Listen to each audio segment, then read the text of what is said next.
अस्सलाम वालेकुम friends, welcome back to my channel. हम 10th क्लास की बायोलॉजी का चैप्टर नंबर 1 स्टडी कर रहे थे, जो कि हमारे पास है ह्यूमन डाइजेस्टिव सिस्टम के बारे में। ठीक है, इसके हमने फर्स्ट लेक्चर के अंदर थोड़ा सा इंट्रोडक्शन लिया था डाइजेशन का, और हमने बताया था कि इसके 5 मेन स्टेप्स होते हैं, और उसके अलावा हमने बताया था कि न्यूट्रिशन क्या होती है, न्यूट्रिएंट्स क्या होते हैं, और हमारी बॉडी को क्यों चाहिए होते हैं और किस तरह वो उनको हासिल करती है।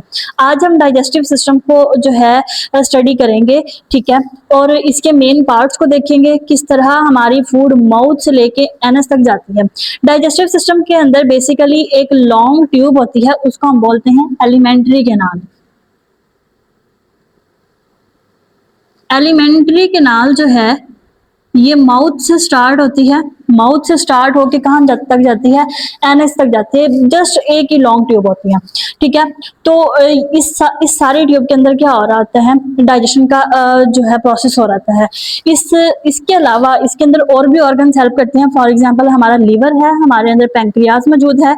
वो इनका काम क्या होता है कि वो डिफरेंट तरीके के लिक्विड जो है सिक्रीट करते हैं, और उन लिक्विड से क्या होती है, हमारी जो डाइजेशन होती है वो उसका प्रोसेस तेज हो जाता है। ठीक है, हमारी जो फूड है उसकी तोड़ फोड़ में आसानी हो जाती है। अब अगर हम सबसे पहले डाइजेस्टिव सिस्टम के अंदर देखें, तो सबसे पहले हमारे पास आता है ओरल कैविटी नंबर 1 पे। ओरल कैविटी, ठीक है। ओरल कैविटी बेसिकली हम अपने मुंह को कहते हैं, इस एरिया को जो है ओरल कैविटी बोला जाता है। इसके अंदर भी फूड के अंदर जो है काफी ज्यादा जो प्रोसेसिंग है होती है। सबसे पहली चीज इसके अंदर आ जाती है हमारे टेस्ट बर्ड। ओरल कैविटी में सबसे फर्स्ट चीज आ जाती है टेस्ट बर्ड। फॉर एग्जाम्पल कि आपको कोई फूड ऑफर की जा रही है जो आपने पहले देखी नहीं है, खाई नहीं है, ठीक है, तो आप सबसे पहले उसको थोड़ा सा पोर्शन लेके उसको चखते हैं, उसको टेस्ट करते हैं। हमारी जुबान के ऊपर छोटे छोटे से बिल्कुल दानेदार, अगर आप जूम करके या आप मिरर के अंदर देखें बिल्कुल, तो छोटे छोटे से दानेदार जो है वो स्ट्रक्चर्स मौजूद होते हैं। इनको कहा जाता है टेस्ट बर्ड। अब इन टेस्ट बर्ड का क्या काम होता है, हमें टेस्ट बर्ड ये बता देते हैं कि फूड फ्रेश है या फूड जो है वो स्पॉइल्ड है, ठीक है, खराब है। इसके अलावा हमारे टेस्ट बर्ड हमें ये बता देते हैं कि जो फूड हमने खानी है वो मीठी है, खट्टी है, कड़वी है, ठीक है, फीकी है, या फिर जो है वो नमकीन है। डिफरेंट तरह के जो टेस्ट हैं वो हमें पता चल जाते हैं हमारे टेस्ट बर्ड के थ्रू। ठीक है, हमने चख ली, फॉर एग्जाम्पल एक चीज बहुत ज्यादा कड़वी है, हम उसको नहीं खा सकते, ठीक है, तो वो भी हमारे टेस्ट बर्ड हमें बता देंगे, तो हम ओरल कैविटी से ही, उसको मुंह से ही हम क्या कर देते हैं, बाहर निकाल देते हैं। ठीक है, कोई चीज बहुत मजेदार है, बहुत मीठी है, तो हमारे मुंह के अंदर जाते ही उसका जायका जो है हमें बहुत अच्छा लगता है, तो वो चीज भी हमें टेस्ट बर्ड के थ्रू पता चल जाती है। इसके बाद हमारे अंदर जो है एक और प्रोसेस होता है, उसको बोलते हैं मैकेनिकल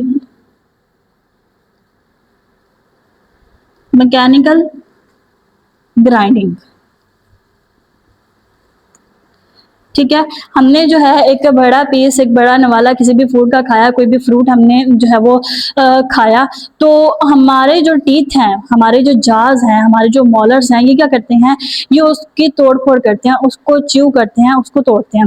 तो इस सारे अमल के दौरान हमारी जुबान क्या करती है, उस फूड को उन दोनों जाज, अपर जा और लोअर जा के दरमियान होल्ड करती है, ताकि प्रॉपर तरीके से उसकी च्यूइंग हो जाए। ठीक है, अब इसको जो है छोटे छोटे पीसेस में कन्वर्ट करने के अलावा एक और प्रोसेस हो रहा होता है, उसको कहा जाता है फूड को जो है मॉइस्ट किया जा रहा होता है, और उसको सॉफ्ट किया जा रहा होता है। किसके थ्रू, सलाइवा के थ्रू।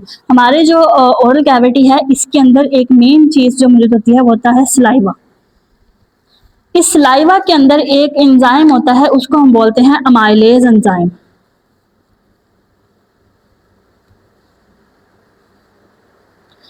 वर्ड जो अमाइलेज है, ये जहां भी आएगा तो आपने इसको लिंक कर लेना है किस चीज के साथ, कार्बोहाइड्रेट्स के साथ। ठीक है, अब इसकी थोड़ी सी डिटेल को हम अंडरस्टैंड कर लेते हैं। हमारे मुंह के अंदर होता है सलाइवा, जिसको हम आम लैंग्वेज में थूक बोलते हैं, लुआब बोलते हैं। ठीक है, इस सलाइवा के अंदर क्या क्या चीजें होती हैं, वाटर होता है और जो है म्यूकस मौजूद होता है। ठीक है, इसके अलावा हम कहते हैं कि इस जो म्यूकस है, यानी कि अगर हम देखें तो ये ना तो बिल्कुल पतला सा होता है, ना बहुत ज्यादा गाढ़ा, एक थोड़ी सी स्लाइमी सी, ठीक है, लेसदार इसकी जो है वो टेक्सचर होता है हमारे थूक का, सलाइवा का, वो म्यूकस की वजह से होता है। अब हमने कोई भी फूड खाई, ठीक है, हमारे माउथ के थ्रू जो फूड है वो चलेगी।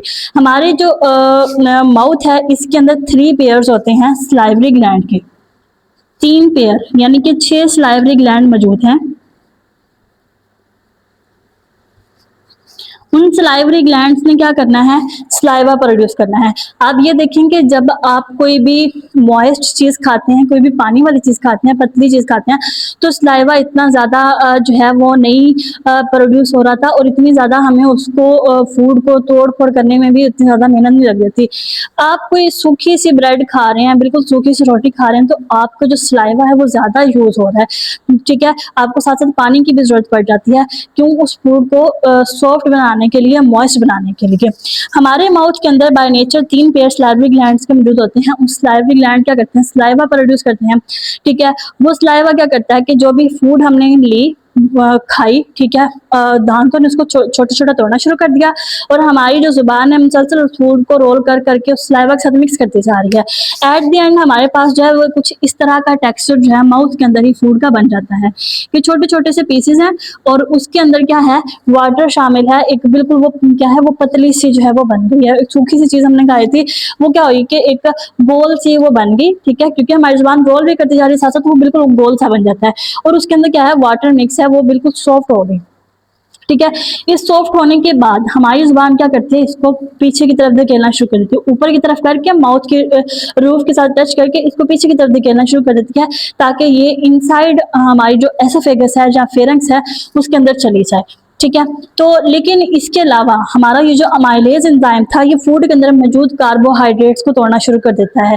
फॉर एग्जांपल कि आपने रोटी खाई है, उसके अंदर कार्बोहाइड्रेट्स मौजूद होते हैं। ठीक है, तो कार्बोहाइड्रेट्स किसकी फॉर्म में, पॉलीमर्स की फॉर्म में। हमने प्रीवियस लेक्चर में देखा था कि जो फूड हम खाते हैं वो पॉलीमर की फॉर्म में होती है। फॉर एग्जाम्पल कि उसके अंदर जो है वो स्टार्च मौजूद है, तो स्टार्च इस फॉर्म में होता है, ग्लूकोज के काफी सारे मालिक्यूल जो है इसके अंदर मिले हुए होते हैं।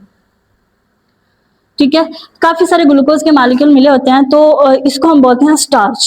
ठीक है, स्टार्च को अमाइलेज एंजाइम क्या कर देता है, तोड़ के चेंज कर देता है माल्टोज के अंदर। यानी कि दो दो जो है वो ग्लूकोज के मॉलिक्यूल्स जो है वो मिले होते हैं। ठीक है, डाइसेक्राइड जिसको हम कह सकते हैं, यानी पॉलीसेक्राइड को डाइसेक्राइड में चेंज कर देता है। बिल्कुल उसके जो है ग्लूकोज में सिंगल यूनिट में चेंज नहीं करता, दो दो यूनिट्स के अंदर उसको डिवाइड कर देता है, ताकि आगे जाके जो हमारा स्टमक है उसको वर्किंग कम करनी पड़े, उसके जो है आसानी के लिए।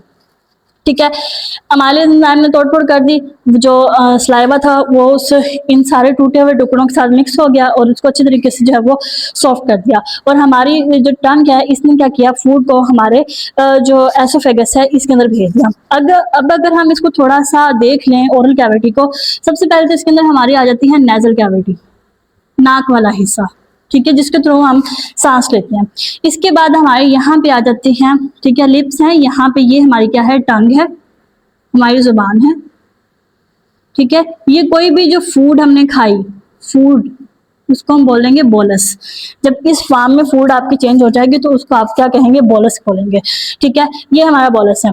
यहाँ पे हमारे पास जो है एपिग्लोटिस है, ये एपिग्लोटिस है, ये ग्लोटिस है, और ये क्या है, पैलेट है। बेसिकली होता ऐसा है कि जब हमारी जो फूड है वो च्यू होगी, बोलस बन गया, हमारी जुबान ने उसको ऊपर हमारी जो रूफ है माउथ की उसके साथ लगा के टंग क्या करेगी, इसकी तरफ पीछे की तरफ जो है वो जाएगी। ठीक है, यहाँ पे ये रगड़ती हुई जाएगी और उसको पीछे की तरफ लेके जाएगी। जब ये फूड पीछे की तरफ जाएगी तो ये पैलेट यहाँ से इस पोर्शन को क्या करेगा, इसके साथ जोड़ के इसको बंद कर देगा। ठीक है, जब इसको ये बंद करेगा तो इसका मेन मकसद क्या होता है कि जो हमारी फूड है ये नेजल कैविटी के अंदर ना चली जाए। ठीक है, इसके अलावा जैसे ही ये इस एरिया में आएगी, ये जो एरिया है इसको हम बोलते हैं फेरेंक्स। फेरेंक्स ऐसा एरिया जहां पे हमारी नेजल कैविटी और ओरल कैविटी दोनों एक ही हो। ठीक है, यानी वो एक ही ट्यूब हो, उसके अंदर कोई डिवीजन ना हो। अब आप ये देखें, यहाँ पे भी नेजल और ओरल में जो है वो पार्टीशन मौजूद है, और यहाँ पे भी नेजल और ओरल में पार्टीशन मौजूद है। लेकिन फेरेंक्स ऐसा एरिया है जहाँ पे वो पार्टीशन मौजूद नहीं है। अब फूड यहाँ पे आके कंफ्यूज हो सकती है कि उसने किस पोर्शन की तरफ जाना है। ठीक है, हमारे यहाँ से लंग्स जा रहे हैं, यहाँ से हमारा स्टमक है, इसके आगे, ठीक है। ये हमारा रेस्पिरेटरी सिस्टम है और ये हमारा डाइजेस्टिव सिस्टम है। ये बेसिकली एरिया हमारी जो है माउथ के पीछे और नेक तक जो है वो एरिया है, ठीक है। अब यहाँ से ये क्या होगा, ये पैलेट तो यहाँ बंद हो जाएगा, यानी फूड को पता चल गया कि मैंने ऊपर वाली तरफ तो नहीं जाना। अब नीचे आके भी उसके पास क्या होंगे, दो ऑप्शन होंगे, ये वाला रास्ता और ये वाला रास्ता। तो होता ऐसा है कि जो एपिग्लॉटिस है, जैसे ही फूड यहाँ आएगी, ये टांग यहाँ से अंदर की तरफ होगी, ये नीचे तक चला जाएगा और ये बेसिकली ऐसे होके इसको बंद कर देगा, ठीक है। एपिग्लॉटिस जो है नीचे की तरफ होके इस जगह को बंद कर देगा। अब ये बंद होगी तो फूड को पता चल गया कि मैंने इस तरफ जाना है। फॉर एग्जाम्पल सपोज कि ये अच्छे तरीके से बंद नहीं होगा, ये थोड़ा सा यहाँ से खुला हुआ रह गया, ठीक है, यहाँ से इस तरह रह गया, इतना एरिया बच गया, हो सकता है फूड इस तरफ आ जाए, तो ये जो हमारा ग्लॉटिस है ये यहाँ से भी बंद हो जाता है, ताकि हमारी जो सांस वाली नाली है इसके अंदर फूड ना जाए।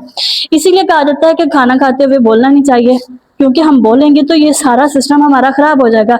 ये जो पैलेट है, बोलते हुए सांस अंदर जाएगी हमारी या बाहर आएगी, तो ये जो पैलेट है ये मूव करेगा, फूड जो है वो नाक के अंदर भी आ सकती है, ठीक है। ये जो है एपिग्लॉटिस और ग्लॉटिस जो है, इनकी पोजीशनिंग जो है वो डिस्टर्ब होने की वजह से फूड जो है वो सांस की नाली में भी जा सकती है।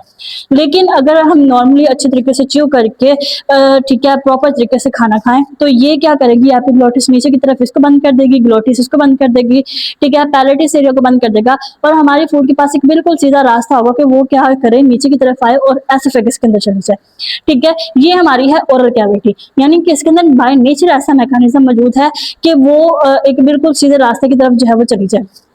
इसके बाद हम जो नेक्स्ट लेक्चर में इस डाइजेस्टिव सिस्टम का दूसरा टॉपिक है, जो कि है फेरिंक्स और एसोफेगस के बारे में, यानी कि जो एसोफेगस है इसके अंदर फूड इंटर होके आगे कहाँ जाते हैं, उसके अंदर कौन सी प्रोसेसिंग होती है, इसको हम देखेंगे नेक्स्ट लेक्चर में।